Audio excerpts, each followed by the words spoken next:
അപ്പോൾ സുഹൃത്തുക്കളെ, നമ്മളിന്ന് വന്നിരിക്കുന്നത് ഒരു ചെറിയ കാര്യം നിങ്ങളോട് ഷെയർ ചെയ്യാൻ വേണ്ടിയാണ് പറയുന്നത്. അതെ, നമ്മളെ കമ്മ്യൂണിറ്റി പോസ്റ്റ് നമ്മൾ ആക്ച്വലി ഇട്ടായിരുന്നു. നമ്മളിപ്പം കുറച്ച് ഒരു 2 മാസമായിട്ട് അല്ലേ, നമ്മുടെ വീഡിയോസിൻ്റെയൊക്കെ തംബ്നെയിൽസ് ചെയ്യുന്നത് AI യൂസ് ചെയ്തിട്ടാണ്. അത് ചില വീഡിയോസിന് നമുക്ക് കുറച്ച് ക്രിയേറ്റീവായിട്ട് എന്തെങ്കിലും ചെയ്യാൻ പറ്റാറുണ്ട്. മെയിനായിട്ട് യൂസ് ചെയ്യുന്നത് ഇത് സ്പീഡ്, നമുക്ക് പെട്ടെന്ന് ചെയ്യാൻ പറ്റും. നമുക്ക് കുറച്ച് നമ്മൾ രണ്ടുപേരും ഒരു സ്ഥലത്ത് ഇരുന്ന് എഡിറ്റ് അങ്ങനെ എല്ലാം ചെയ്യാൻ പറ്റാത്തതുകൊണ്ട്, വേറെ വർക്കൊക്കെ ഉള്ളതുകൊണ്ട് നമുക്ക് പെട്ടെന്ന് ഒരു ഔട്ട്പുട്ട് കിട്ടാൻ വേണ്ടിയാണ് AI ചെയ്ത് തുടങ്ങിയത്. ഇപ്പോൾ അതിൻ്റെ സ്പീഡ്, നമ്മൾ ഇടയ്ക്ക് കുറച്ചധികം വീഡിയോസ് ഇട്ടപ്പോഴും അതിൻ്റെ പെട്ടെന്ന് ചെയ്യാൻ വേണ്ടി AI യൂസ് ചെയ്ത് വീഡിയോസ് ഇട്ട് തുടങ്ങി. അപ്പം ചിലർ ഓക്കെ ഇത് രസമുണ്ട് എന്ന് പറഞ്ഞു. ചിലർ പറഞ്ഞത് ഇപ്പോൾ കുറച്ചധികം ചാനൽസിൽ AI ബേസ്ഡ് തംബ്നെയിൽസ് ചെയ്യുന്നുണ്ട്, നമ്മുടെ വീഡിയോസ് റെക്കഗ്നൈസ് ചെയ്യാൻ ബുദ്ധിമുട്ടാണെന്ന്. നമ്മുടെ തല ഇരിക്കുന്നത് ചിലപ്പോൾ അതിനകത്ത് എവിടെയെങ്കിലും ഒരു മൂലക്കൊക്കെ ആയിരിക്കും. ഇത് നമ്മുടെ ചാനലിൽ നിന്ന് വരുന്ന വീഡിയോസ് ആണെന്ന് റെക്കഗ്നൈസ് ചെയ്യാൻ ബുദ്ധിമുട്ടുണ്ട് എന്ന് കുറച്ച് പേര് കമൻസിലിട്ടു. അപ്പോൾ അത് എത്രത്തോളം ബുദ്ധിമുട്ടുണ്ട് എന്നറിയാൻ നിങ്ങൾക്ക് കമൻസിൽ പറയാം.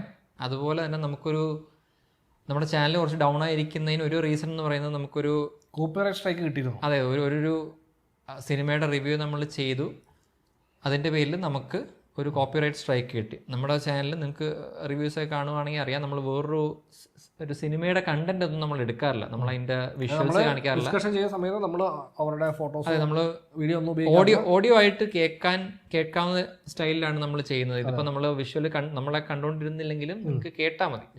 അതുകൊണ്ട് തന്നെ നമ്മൾ വിഷ്വൽസ് ഇൻക്ലൂഡ് ചെയ്യാറില്ല, അതിൻ്റെ സീൻസോ ട്രെയിലേഴ്സിൻ്റെ ഒന്നും ഇൻക്ലൂഡ്. അപ്പോൾ നമുക്കൊരു കോപ്പിറൈറ്റ് സ്ട്രൈക്ക് തരാൻ റീസൺ ഇല്ലെങ്കിൽ പോലും നമുക്കൊരു കോപ്പിറൈറ്റ് സ്ട്രൈക്ക് കിട്ടിയതിൻ്റെ ഒരു പ്രശ്നം എന്ന് വെച്ചാൽ 90 ഡേയ്സ്, ഒരു 90 ദിവസത്തെ ഗ്യാപ്പ് കഴിഞ്ഞിട്ടേ നമുക്ക് ആ വീഡിയോ ഇപ്പോൾ ഡിലീറ്റ് ചെയ്ത് കളയേണ്ട അവസ്ഥയാണ്. അതെ, നമുക്കൊരു കൗണ്ടർ ചെയ്യാവുന്നൊരു മെഷർ ഉണ്ടായിരുന്നു, പക്ഷെ അതും ഫെയിലായി.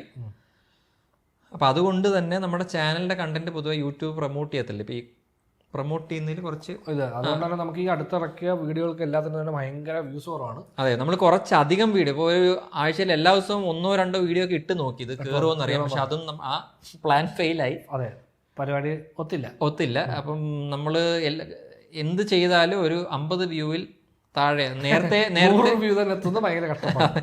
നേരത്തെ 200-500 വ്യൂ എത്തുമെന്ന് നമ്മൾ തന്നെ പ്രതീക്ഷിക്കുന്ന വീഡിയോയ്ക്ക് ഇപ്പം 50 വ്യൂ ആണ് വരുന്നത്. ഇപ്പോൾ ഈ റിവ്യൂസ് ഒക്കെ ഇടുമ്പോൾ നേരത്തെ ഒരു 1000-2000 കിട്ടുമായിരുന്നു, പക്ഷെ ഇപ്പം നമുക്കതിന് 300-400 വ്യൂസ് ഒക്കെയാണ് കിട്ടുന്നത്. അതിന് ഒരു റീസൺ ചിലപ്പോൾ വീഡിയോ മോശമായിരിക്കും, അങ്ങനെ ഒരു കാരണമാണ്. പക്ഷേ നമ്മുടെ വീഡിയോ ഭയങ്കര ഗംഭീരമായിട്ട്, അതെ, അങ്ങനെ നമുക്ക് പറയാൻ അങ്ങനെയല്ല, നമ്മൾ സ്ഥിരം ചെയ്തുകൊണ്ടിരുന്ന സാധനം അതുപോലെ തന്നെ കണ്ടിന്യൂ ചെയ്യുകയാണ്.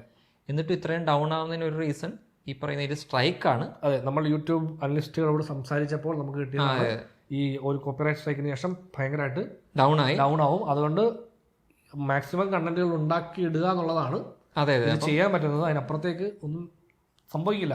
അപ്പം നമ്മൾ വരാനുള്ള മെയിൻ റീസൺ എന്ന് പറയുന്നത്, അല്ലെ, ഈ വീഡിയോ ചെയ്യാനുള്ളൊരു മെയിൻ റീസൺ എന്ന് പറയുന്നത്, ഇപ്പം തംബ്നെയിൽ AI ചെയ്യുന്നത് കൊണ്ടല്ല അത് നമ്മുടെ വീഡിയോസ് കാണാനുള്ള ബുദ്ധിമുട്ട്, ഈ ഒരു സ്ട്രൈക്ക് കൊണ്ട് കൂടെയാണ്.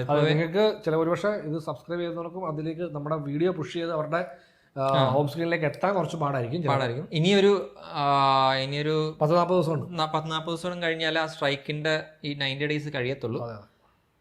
അപ്പോൾ അത് കഴിഞ്ഞിട്ട് എങ്ങനെയാണ് വീഡിയോ മുന്നോട്ട് പോകുന്നുണ്ടോ എന്ന് നമുക്ക് നോക്കാം. അതുവരെ നമ്മൾ ഈ പറഞ്ഞ പോലെ വീഡിയോസ് ഇട്ടുകൊണ്ടിരിക്കും, പക്ഷെ അത് നമുക്ക് അറിയില്ല എത്രത്തോളം അതിന്റെ റീച്ച് ഉണ്ടാവും. ജസ്റ്റ് ആ ഇൻഫർമേഷൻ പാസ് ചെയ്യും. അതെ, ഇൻഫർമേഷൻ